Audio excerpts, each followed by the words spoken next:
to help go down. Sorry And about that. now we're recording. So forget everything I just said before. We're Could gonna you start over. just repeat that real quick? Yeah, we'll get right back to it. No, I'm just kidding. Um, but a lot of folks representing Napa County down, helping with the fires rather in Southern California. It's also brought a little bit of a renewed spotlight back here at Napa County. A number of articles and media inquiry, and some that you'll see probably a little more nationwide coming up shortly, focusing on the work that's happened in Napa County over the past number of years, the great work that the fire safe councils are doing, and a lot of people asking what we've been doing over the past few years and how that may apply and may work.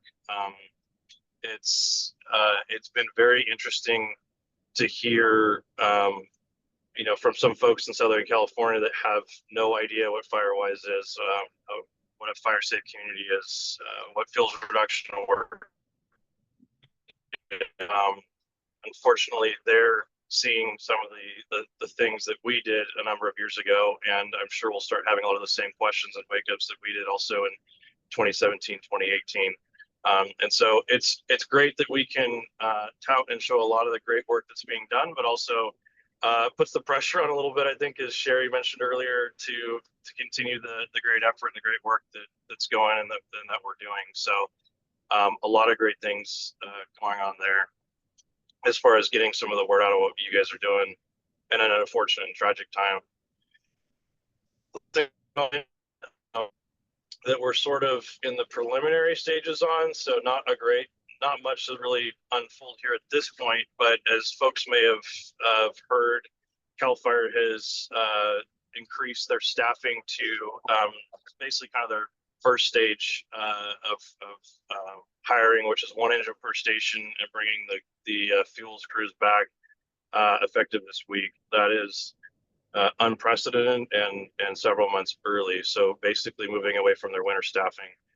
So obviously that gives more staffing to help fight fires, which for those of you who don't know, Castaic popped off a fire this afternoon near Six Flags Magic Mountain, and it's ripping and running, unfortunately. And so those personnel will be helpful to that. But for us in the off time when we don't have a fire, it'll add more personnel to be able to help with some fuels reduction work. So we're doing some looking around to see what we can do with some of those crews to do maybe some fuels management work in the next few months that we hadn't anticipated on doing due to funding and people power. So stay tuned for that. May see a few more things happening in your neck of the woods as we kind of evaluate that going forward. So those are a couple of things that I had. As far as the grants are concerned, nothing really new at this point. Just still a lot of planning and bringing on contractors and really working to gear up and make those go. So nothing really to report there. So Sherry, Lori, anything I missed, or Eric? No, that was a good summary. Thanks, JR. Any questions from folks on the call? I know I didn't do that good of a job, but yeah, as always, if you guys need anything, feel free to shoot an email or reach out. Thank you, JR. I think there's always so much going on. I think we all, especially late in the afternoon, are kind of taking it all in. So thank you. And we are going to talk a little bit about the chipping. One of the things that Sherry and I were thinking about, I think we've talked about this before, is it might be an opportunity to organize a cleanup day around these schedules, to be thinking about as something you might want to do in your community as we get this information out, to say, if you're looking at cleanup hours or community projects, it might be a good way to orient around that. So that's something that we've been talking about a little bit as well, and we can help sort of build out those ideas and programs as those dates come up. Sherry, do we have anybody else on from the other fire groups, from CAL FIRE or local? Or I was going to mention one last thing with chipping. Oh, sure. Just to jog my brain. We're actually introducing a new software for the chipping program this year, which is going to be kind of great. Gives us a lot more data and metrics specific to the geographical locations of your fire safe councils. We were actually able to ingest last year's data into that software and peg it a little bit closer.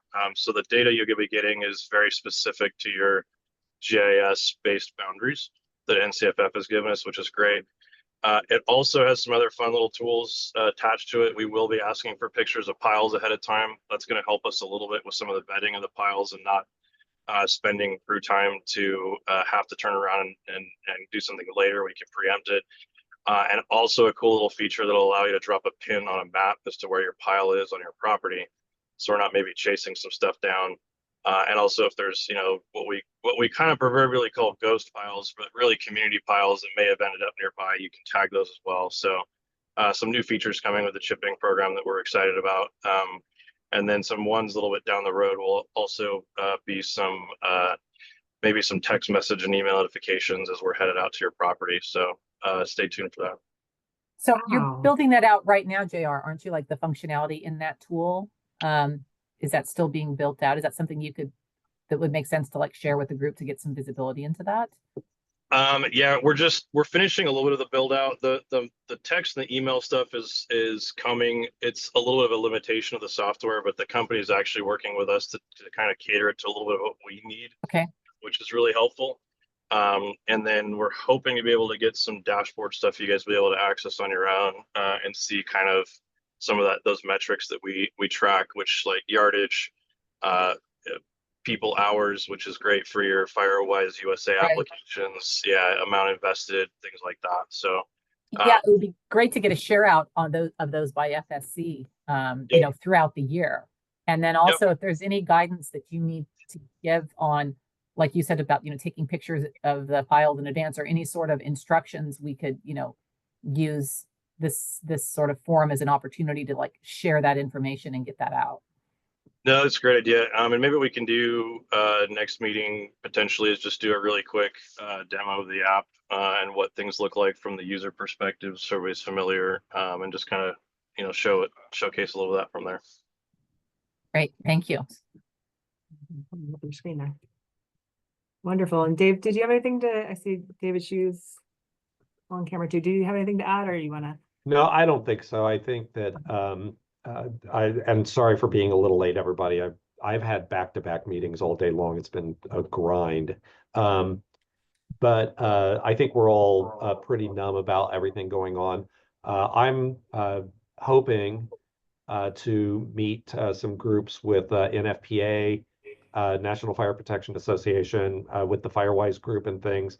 They've invited me to come down and meet with them early next week to get some tours. So hopefully I'll get to gather up some data on what the fire impacts have been on some Firewise communities down there, and some success stories of some of the structures, and hope to bring that back and share with the county and build it into our planning for the future. Are you going by yourself? Are you taking a crew with you, or? No, I'm going down by myself, but I'm meeting a group of people down there when I get there. Great. Thank you. We'll look forward to hearing from you, Dave, on that. And thanks for going down there. And I think there's, again, I think as various people have suggested, it's our hearts go out, and at the same time we want to be learning and figuring out what lessons we can bring back, but also how can we share what we're learning to help other communities. I feel like there's a lot we've learned and a lot we know that hopefully we can help push out that knowledge and information in those playbooks, if you will.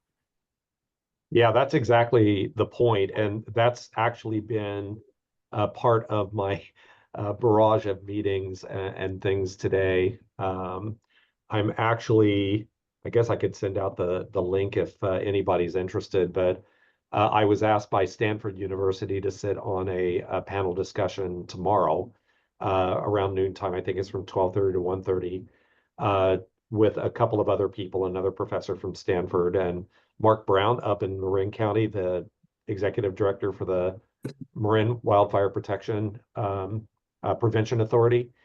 And the three of us are going to be on a panel discussion tomorrow through a Stanford link talking about the fires in LA. So Lori, if you like, I can forward you that link and you can distribute as you like. Absolutely, I'll get that out.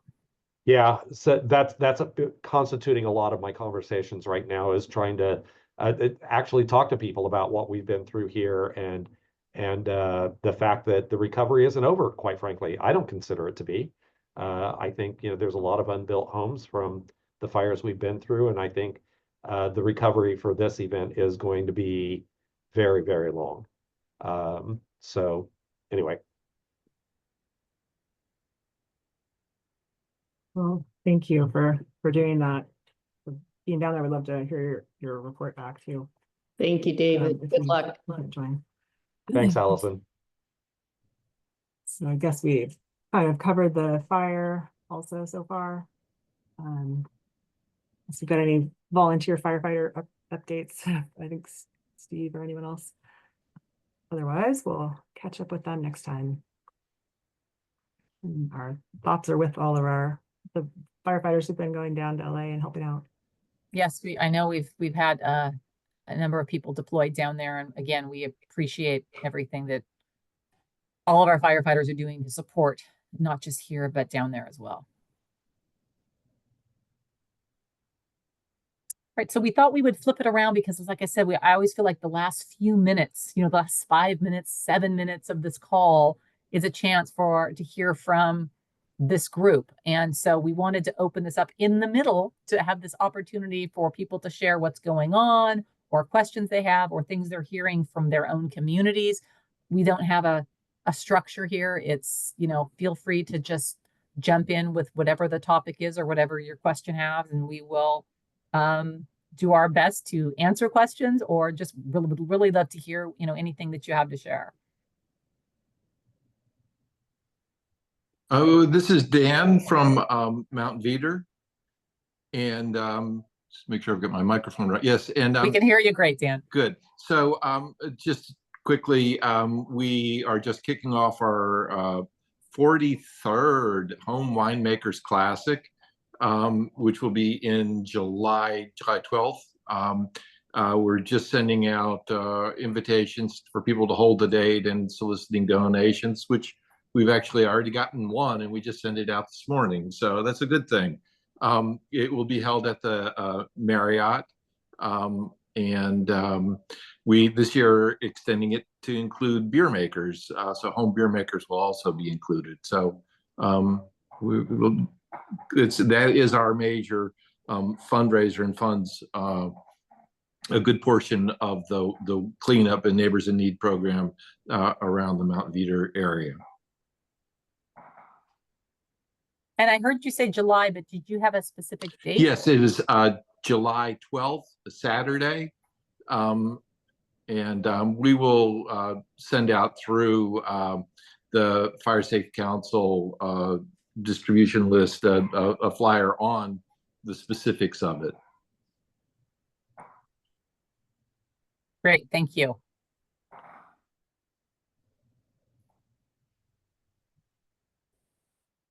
Can you guys hear me? Am I muted or not muted? Can hear you just fine. Oh, Hear you. okay. I just have a question for everyone because I'm new to this and I live on Atlas Peak and I want to do some kind of fundraiser and just some awareness prep for everyone. And I'm just trying to, I would like to know how successful people have been with flyers, with like I could do something in a cocktail hour in my house. I'm not sure what the response will be, but in terms of fundraising, if we could get everyone on Atlas Peak to give us $100, we would be done. And I'm curious to know what the kind of success that other people have had. Well, first of all, I'd say good luck. I hate to say that because $100 to help with prevention all the way around is really cheaper than people spend on Starbucks. So, but we have not been that successful. We have 1,000 properties here at Silverado. We've got 100 people that have given 200 to 250 to 500. We've been asking for 200. So but I think a lot of that is we are not privy to everybody's email list, so we've been collecting email list or emails from people from our events that have donated or requested more information or something like that. So we've been collecting those emails, putting them in a email contact list, and we use those as we collect them to get bigger and bigger radius. So we're gonna do an event February 21st. Would love you to come, Diane, here at the resort. We have Atlas Peak, we have Soda Canyon, we have Mount George who are coming, and it's basically just an event to say hi to everybody, introduce everybody, do a little collective, talking about our fundraising, which will start for us right after this event. We're gonna have a little bit of education, but I think the way that we got as many as we got so far is by literally reaching out in person and asking. So we haven't been very good at it. I won't say that's the way we need to go forward, but really putting a push out to people and begging. So And how many properties are you talking about? we have 1,000 properties. Yeah, I got that. That's what spurred me to ask Diane how many she was talking about. Oh, sorry. So on Atlas Peak, there's between 100 and 150. It's really not very many. Like, I really could drive up the road and put flyers in everyone's mailbox. That's a start. Yep. We're a bit of an outlier because we don't have as many, there's fewer properties and on average, they're pretty large. So we've been very successful, but I think it's been probably due to, we're talking maybe 30 properties and in a small group, there's kind of a peer effect that's a lot stronger than if we're talking several hundred. But we, following the 2020 fires, we got organized and we made fairly substantial asks based on the size of the home. It was kind of a 1, 2, and 3 point home, and there were 6 points for a winery. And we had a very large fraction of the property owners kicked in. So we were able to raise a good bit of money that way. Nice. We're also got scared from the Atlas fire. It came to our back door. And so that kind of literally lit a fire under our ass to do something about it. Wouldn't you say, Bob? Yeah, absolutely. That plus kind of the gratitude that people felt. There were a couple of dozer lines that were cut during the 2020 fires.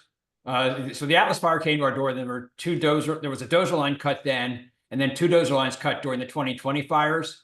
And Brandon works for Colgan. They had a couple of dozers out. They were doing some vineyard development, and there was another property that was doing some vineyard development. And the Chapelets called the Pinas and got 2 more dozers. They had 6 dozers, and as the fires were burning, cut fairly large dozer lines. And because of that and the out-of-pocket outlays that the Chapelets advanced to get this done, there was a demonstrated impact. There was kind of recent experience that made people aware. So the combination of the gratitude and the small group, I think, were also pretty big factors in our success. Yeah, I also think that, Brandon? I do. Yeah, absolutely, Bob. And I also agree that making it crystal clear to everyone that if there's wineries up there, if there's homes, this is your livelihood. This is how you earn your living, for some folks. And these are sometimes generational properties that they need to be protected. And it's just basic common sense to band together and form the camaraderie that you need in your FSC to make these things happen. Yeah. Brandon has been really helpful, and we've done a lot of just kind of hand holding and community building around it as well. It's been a process that's, it's only been a couple of years, but it's I think there's a lot of touching that needs to get done just to help build that sense of community and common purpose. Yeah, you're right. There's a lot of persuasion, and I'm not sure why it needs to be.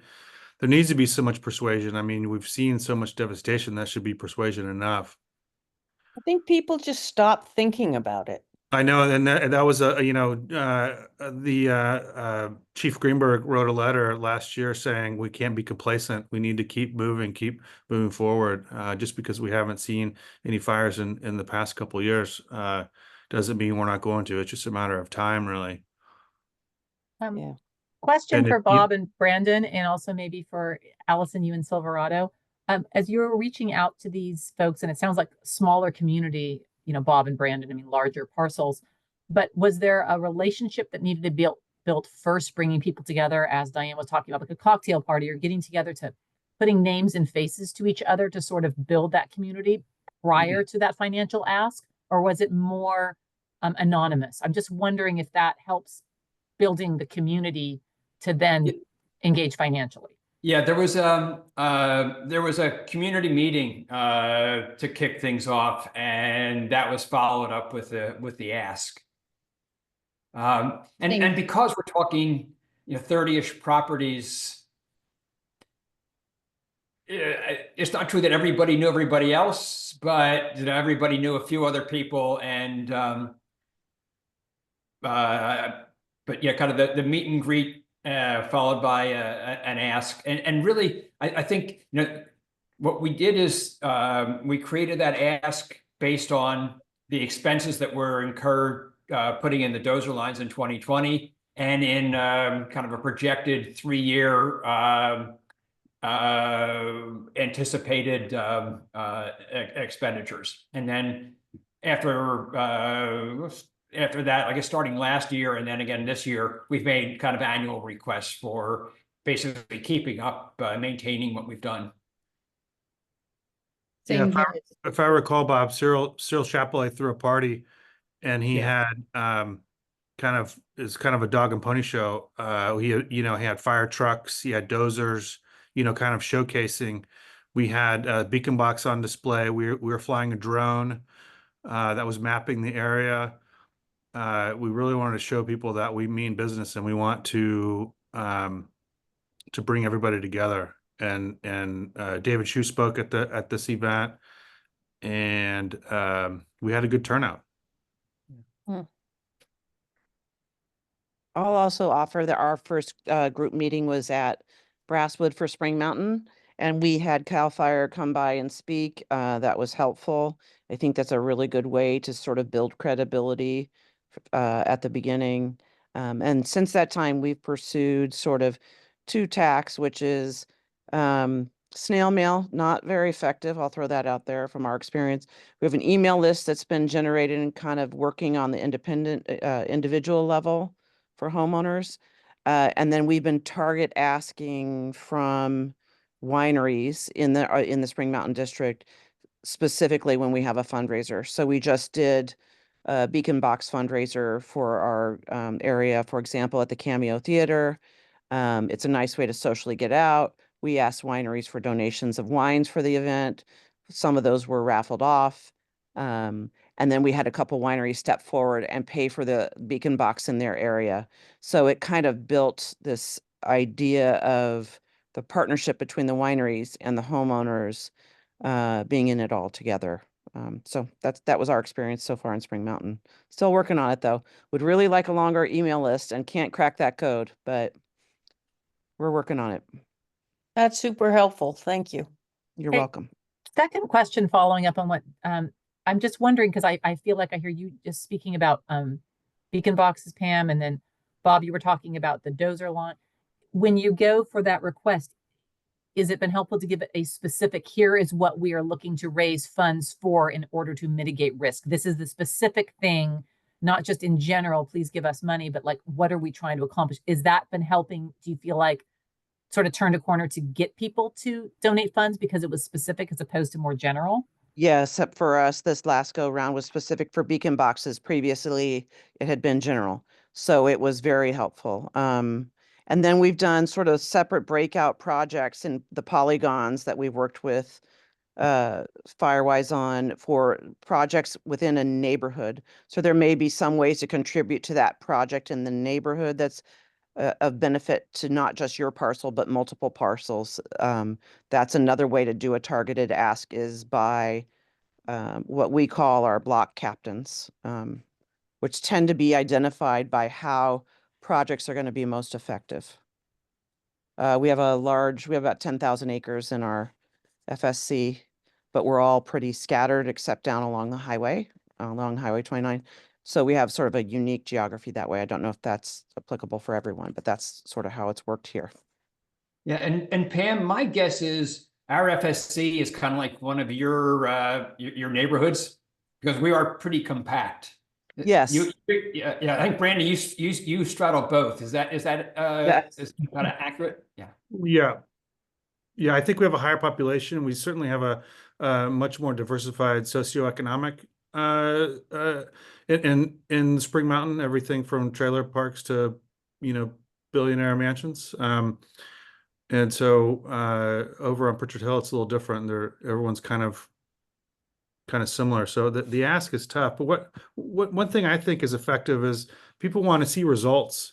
When you target a specific topic like a beacon box or a shady fuel break project, when you're asking is to be specific, I think, and to have the purpose for that money and to have a budget for that money, and then what I think is effective is showing results. As one of the things that we did over on the Hennessy Rector FSC was we did before and after photographs when we did our the Highway 128 clearing project, and it's stunning, showing the same tree that we can't see 10 feet in, and then all of a sudden you can see 150 feet behind it. So people want to see results, and I think when they see those results, they'll more likely to hand over some money. Our fundraiser in November for the beacon boxes are for 8 boxes themselves in Spring Mountain. And Brandon has footage from down in LA showing a beacon box after a burn through of a neighborhood, and the beacon box is still blinking. It's still functional. Right, all the maps inside were still intact. So we're going to use that this next go round to start showing people, look, this is what you bought. This is how it performed in a fire. We expect it to do the same here, just kind of build credibility through example and through pictures. I think will help bring other people along for the ride, but it is the same here. There's over, I think, nearly 300 parcels here. Quite a few of them are vacant. They're not owner occupied. And so for us to try to gather people, very, very challenging. So the breakdown into blocks, into specific targeted areas, basically it's your text change of how you evacuated, if you've had to evacuate, right? It's kind of breaking it down into that meaningful way for each person to get more involved in a personally impactful way. I think that's how you bring people along on the ride. Yeah, I would agree that showing results is really key in building trust. Yeah. In our case, we benefited from the dozer lines that were put in. People saw that along one of the lines, that you could walk down there and see on one side of it, it burned, the other side of it, it hadn't. And that was key. And then, as we did projects, a lot of sharing, showing people the results, that I think went a long way to build trust.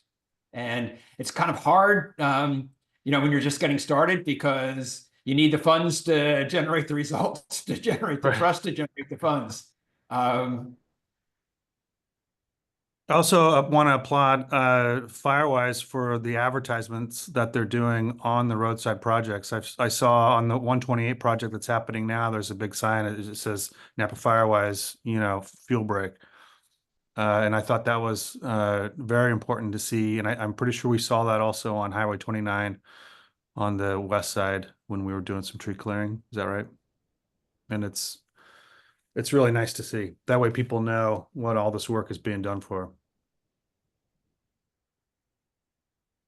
And thank you to David Shu for writing that letter to the Register regarding the LA fires and how it means we shouldn't be complacent. That was right as the fire started down there. Yeah. It's been helpful. We sent that out we copied Piper's lead and we sent that out to our FSC as well. Thank you.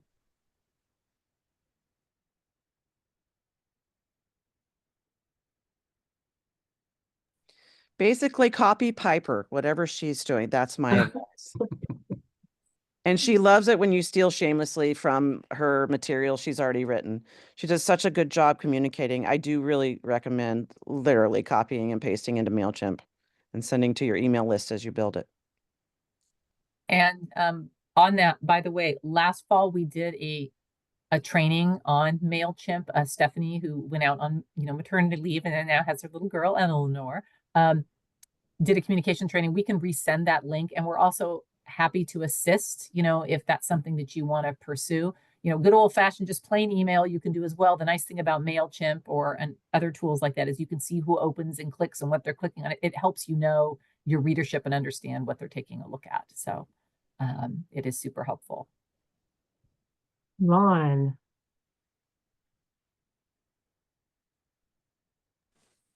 Hey, Sherry. Hey, I just wanted to say thank you to the whole Napa Firewise organization, but specifically Mike and Randy from the Veg Management crew.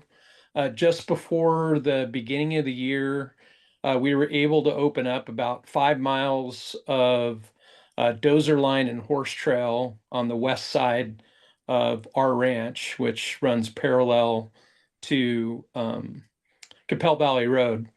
So that was a really great project. Those guys were really easy to work with. I sent you guys some pictures so you could see some of the results. But I just wanted to pass that on. And I think a gentleman said it earlier about, if you can show the progress, you can keep the momentum going. So I really intend to share that around our FSC to show the benefits of the partnership and what we can see a difference.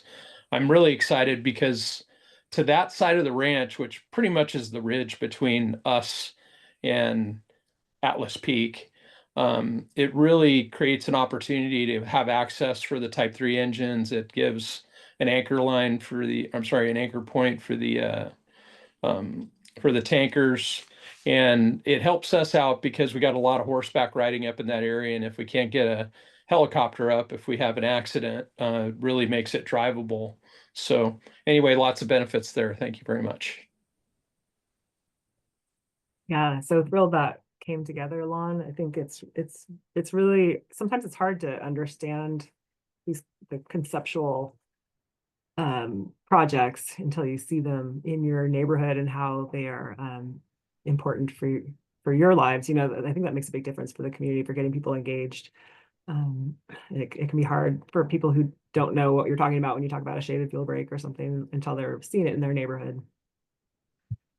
It's a great outreach opportunity, and I think it's also contagious because once people see it, they're like, well, we could do that around my property too. Or you start to think about more projects, and on it goes. And then how to maintain them. And you've got the grazing, kind of built into that as well, right, for maintaining it, which is fantastic. And for those of you who don't know, our ranch is a place out in Capel Valley that people can buy in and go camp, bring their families out. People have horses out there. Some folks or go trail riding. It's out kind of near the lake, but such a great opportunity, to provide education about just fuel reduction so that the kids see the sheep and goats out there grazing when they're out camping and can, learn about it firsthand, which I think we can just bake it into the cake for our communities from the time kids are young. Not everybody gets to go to the R Ranch, but it's a good start. So definitely sounds like we have an opportunity to showcase more of those makeover show, photos, the before and the after, to get people to really connect the dots of what we're talking about. And I think that's something that's a takeaway for us. And I think, Steve, working with you and the team to, get those photos from your projects and for us to broadcast that out more. And I'm also thinking about, as we're having these check-ins with each of you and your FSCs, as we look at the projects in the CWPP, from each of your individual CWPPs, identifying where are those at, where there's an opportunity there, what are we tackling? So I think, more to come through those conversations. And I know, Lon, one of the reasons that work, I think if I recall, got done is we were having a meeting and Mike was like, we've already got this project here. How do we, and it was a conversation that grew into a project, and then he made it happen, so that was, a real example. And I think, I don't know, did we get good before and after photos up there? I don't remember, but I think it would be great for us to be flipping those more so people can see that work happening, that progress is being made, to have that sense of we are making progress here, but we need to keep doing that. Yep, I've sent you lots of pictures. I've Okay. hiked about half of it. I plan to hike the other half soon, so I'll make Okay. sure to send you more pictures. Awesome. Fun outing. Great hike. All right. Okay. Anyone else? I'd like to share. I'm Megan from Berryessa West Fire Safe Council. One of the newer Fire Safe Councils, still waiting for our CWPP to get signed, but we're super hopeful. We've been 2 consecutive weekends working on doing some burn piles, tree removal, some brush removal at the Spanish Flat Water District yard that's sort of within the Berryessa Pines neighborhood. Our FSC extends basically along the entire west side of Lake Berryessa, but the folks who really got the Fire Safe Council off the ground are residents of the Berryessa Pines. So we got our application for the Firewise USA has been approved, which is sort of exciting, and we're really looking forward to getting like our first project off the ground in 25. We're hoping, but that's it. That's it for us. Oh, I appreciate you. And there is a little small glitch. We've got a number of CWPPs that are ready for signature, but they just got a little restructuring going on for the signature. So hopefully soon there'll be a landslide of signed, shiny new CWPPs. Thanks for your patience and all your hard work out there. I love the photos. I hope you send us some more photos of the before and after of the burn pile and the work you guys are doing out there. I think that's such a great community building project. Yeah, the neighbors came, and there's a couple of folks that are leads that helped. We get the photos, and then I don't quite make it to you before our leads meeting, but I'll send them to you in an email. No worries. Thank you for that. And I do intend to try to help work with all the fire safe councils out like Berryessa to schedule that meeting with the Bureau of Reclamation and some of the other federal entities. We can share some ideas and get some projects going out there. Hopefully, fingers crossed. At least get together. Start things moving.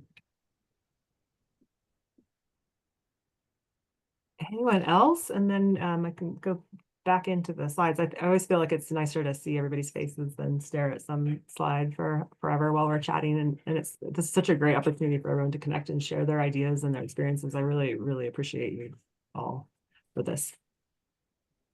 Yeah, that was a great idea, Sherry. Thanks. It is great to be able to see everybody. So thanks for doing that. Well, hopefully. Let's see there. Okay. Are you seeing the NFPA slide?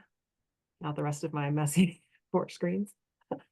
And feel free to chime in, everybody, if you have something else to add or anything comes along. But Lori and I wanted to go over really quickly. I know we now have 17 NFPA Firewise USA sites. 17 of our fire safe councils are recognized.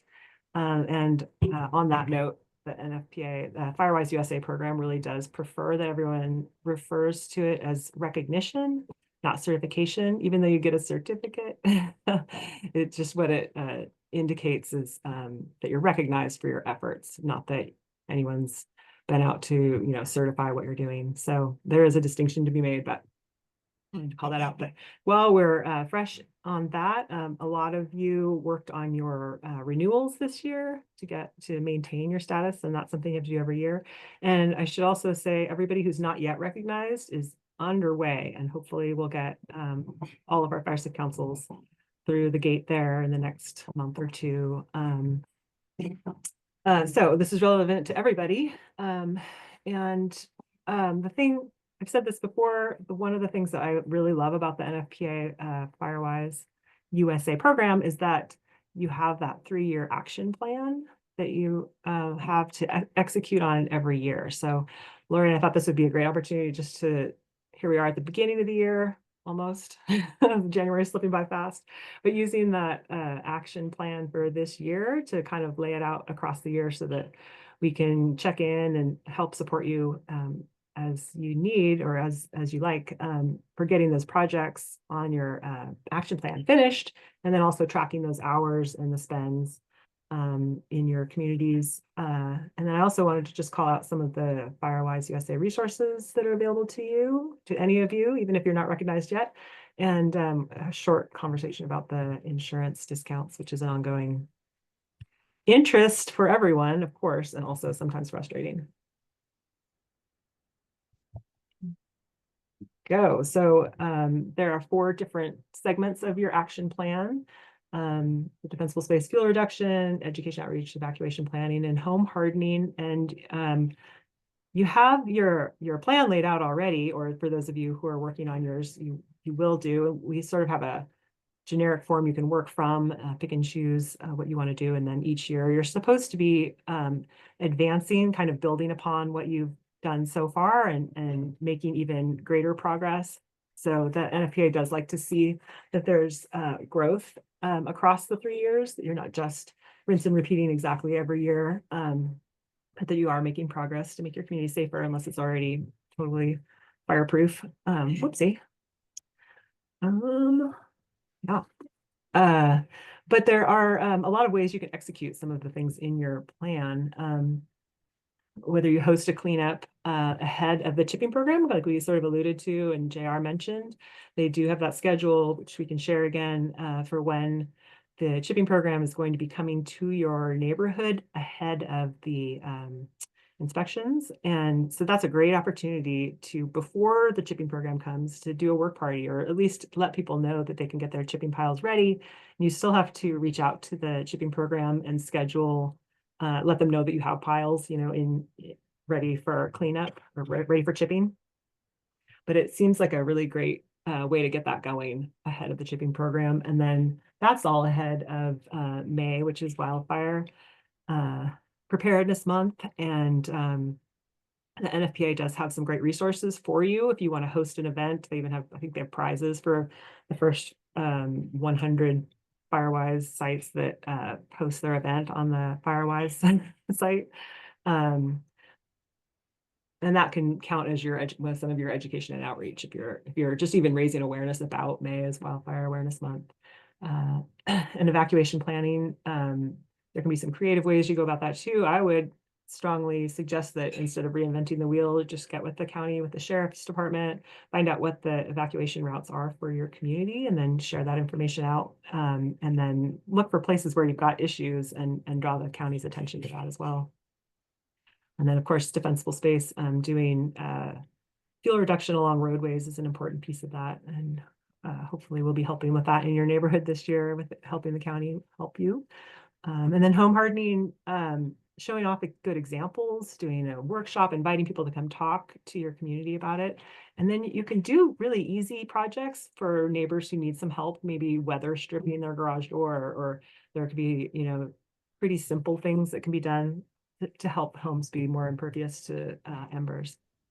So not to belabor that point too much, but tracking the volunteer hours and community investment. We do have the form. I think we've sent it to everybody. In case you need to refer someone to our website to find it, is a bit of a treasure hunt at the moment. And we are updating our website eventually sometime in the next few months, hopefully we'll have a new website to share with you.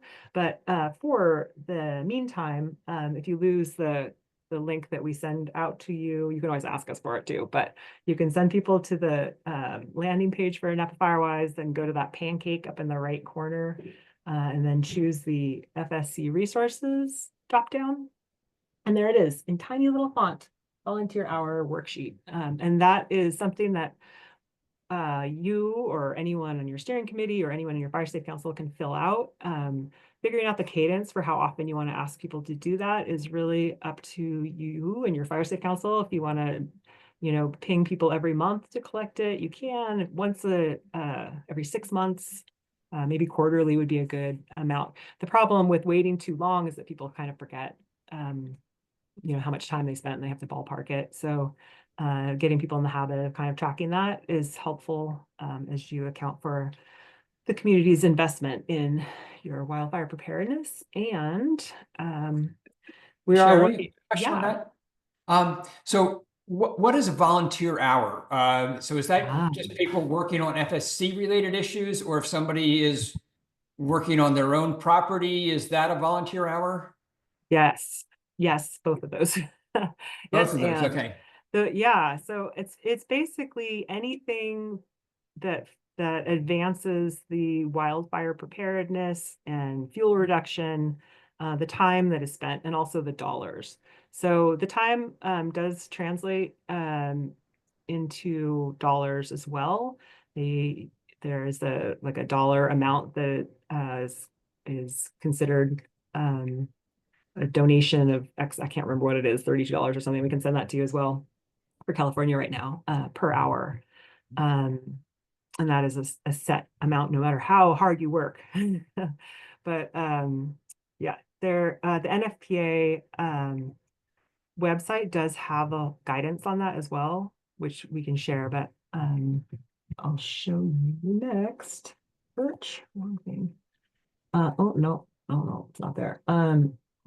Skip ahead a second there. So if you visit your Firewise USA portal, or if you can't get into your portal, if you want me to get in there with you, or you know, get you signed up so you can get into your portal, there are some things that you can download, and you can also just sign up through the NFPA for Firewise USA just as a regular person, and then you would be able to see how you have to sign up. You can get in there and download some of these brochures and things, but they do have guidance for the Firewise USA program as to what constitutes dollars or projects for their purposes, and it is pretty broad. So just to be clear, we just want to be careful we don't double count. So for example, Yeah. Brandon does work for his employer that's in our FSC.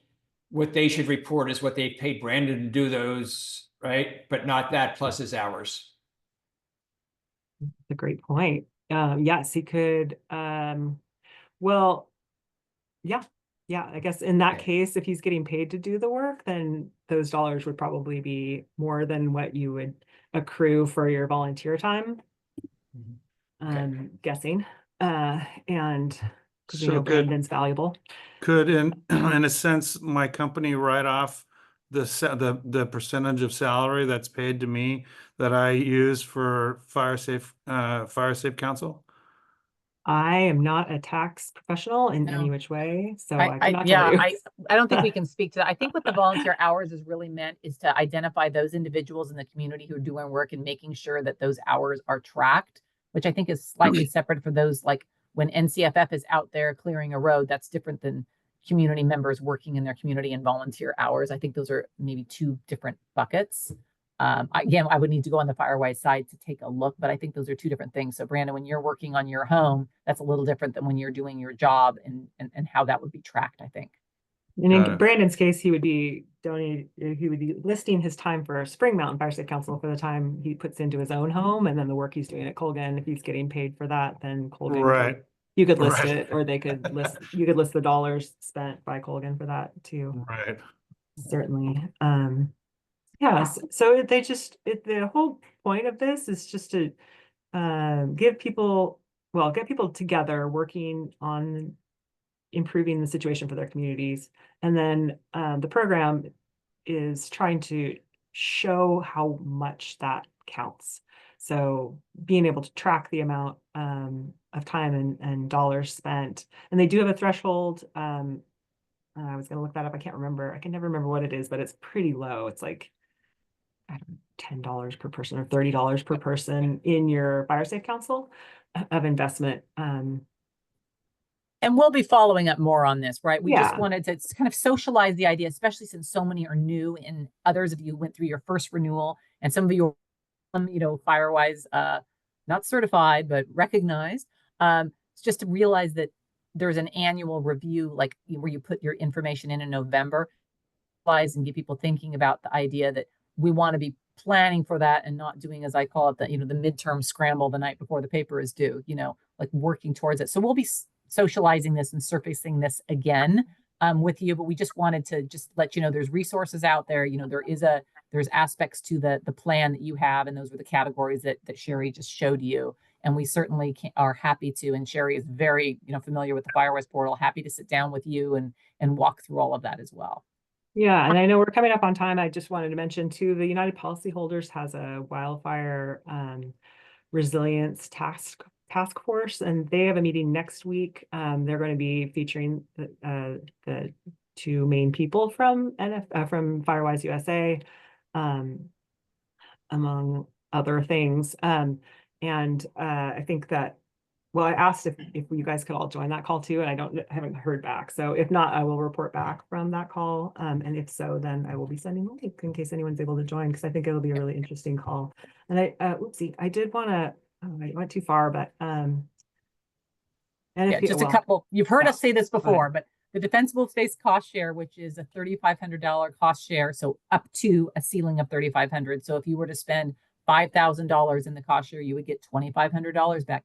That cost share is ending in March. So just wanting to let you know that if you would still like to apply, we still have funds available. We are down to the last of it. I might be closing it soon.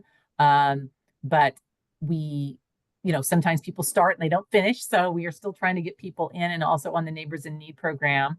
We have had people going through, and that's where the FSCs have been fronting the money and getting the 100% reimbursement for those who have an income threshold and get the 100%. You have to hit a certain income threshold in order to get the 100% reimbursement. So that cost share is still in place, and it's going in through until closing out in March. And then I've mentioned before, Sherry just showed our billboard program. I'll be working with the county on billboards. A few of you have reached out. I think we have 11 potential billboards so far that people have identified. So we'll be reaching out to understand the location of those and then the follow up. So that's going to be really kicking off really soon. Like Sherry and I are meeting on it tomorrow, and we're going to reach out. We spoke with JR about it today, and we'll be speaking with a number of folks to get this work through the project over the next few weeks, really kicking off next week. So if you haven't spoken to us about wanting a billboard, let us know. And I think that was our last. Yeah, that's it. Just upcoming events. And there's that wine tasting event and the home brew and wine makers classic. There is scheduled currently a prescribed burn up in the PUC forest in Angwin. It's part of the Napa Firewise Forest Health Grant. It is dependent upon approval from the PUC leadership, which I've not heard yet, and also the weather conditions, of course. And everybody's a little extra anxious about fire because it is dry and the fire's in LA. But hopefully that'll go.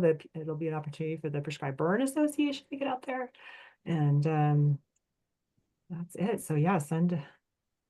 And we're at 6 o'clock. We want to be mindful of everyone's time and their dinners, but we're also happy for those of you who want to stay online. If you have additional questions, we're going to call the meeting now as ended, and please feel free to leave. But for anyone who needs to stay on longer, Sherry and I will stay on the call.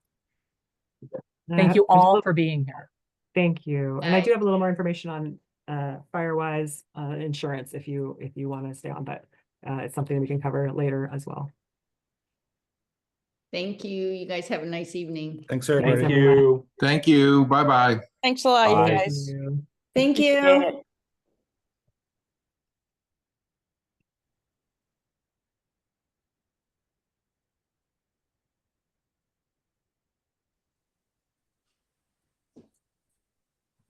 All right, Sherry, did you want to share out the additional information that you had for anybody who's still on the call? We got a few. We have Lon and we have Joe. Steve, thanks for hanging in with us.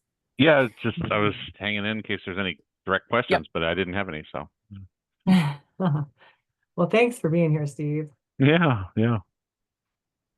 And All Steve, we that. would love, didn't have a chance to talk with Mike, but one of our thoughts was maybe to have you come, every quarter. So maybe in March to kind of give a state of the union on, what the projects are in veg ops and how things are going there, just to give people some visibility. Absolutely. Yeah. And I think everyone, hopefully has noticed that we've made a better effort of communicating through your shop what we have going on. For example, Petrified Forest Road and Highway 128, et cetera. So yep, we're trying to push that information out, and and so we've got our little news flash that we have in addition to the longer newsletter, just sending those little pops of information out so that people can hear about things. Yeah, it's always better to hear from us instead of be stuck at a traffic control and wonder what's going on. Yeah, Jonathan was the one that put that sandwich board out there yesterday in front of the traffic control on Highway 128, just so people knew it was us instead of someone else. So, yeah, Well done. Those are great. I love the sandwich boards. Yep. Hey, Lori and Sherry, can I ask you a quick question? Sure. It's Lon. Hey, I was wondering, since I got you guys both on the line, can we confirm February 25th as the night you guys can do the... Yeah. Oh, yeah. Carol gave us all the nights that week. I just told her block everything except Wednesday. So she knows that that's the night. So yeah, she is available. And of course, we had it on our calendar. So it was just about location. So we are good. So we can talk next steps, offline on that. Perfect. All right. I just wanted to start making some phone calls and getting the date out and trying to get as many people there as we can. Hey, Sherry, do you happen to know where the signs are that we used last time? I think signs are probably better. I know that we got the signs with the idea you could change a date. Yeah, no, where did those go? Roger. Well, I hope Roger didn't pack them up and take them to South Carolina. I'll check our storage shed. They may be hiding in there. But that's a great idea. I was just going to offer up our sandwich boards because we can print signs to put on there too. But those banners were great, and you did have the foresight to make them so that you could change the date and location or whatever else you needed, which is super smart. As long as we can find them. But they must be in our storage shed. They're probably in the banner corner. Okay, sounds good. So I signed up for Friday to check in with you guys. So maybe we can talk about it then. Fantastic. Thank you. Oh, all right, shoot, we didn't mention that. Yeah, we were gonna make sure everyone signs up. It looked like there were a lot of signups, so yeah. People are getting it done. All right, guys, love meeting with you guys. Thank you. Have a great night. Thanks for being here tonight. All right. Bye. Thanks, Lon. Hey, see you later, Stephen. Bye. I guess I'll step out also. Bye, ladies. All right. Thanks for being here, Steve. Appreciate it. Yeah. Oh, Lori, what's Friday? You said see everybody Friday. So Friday is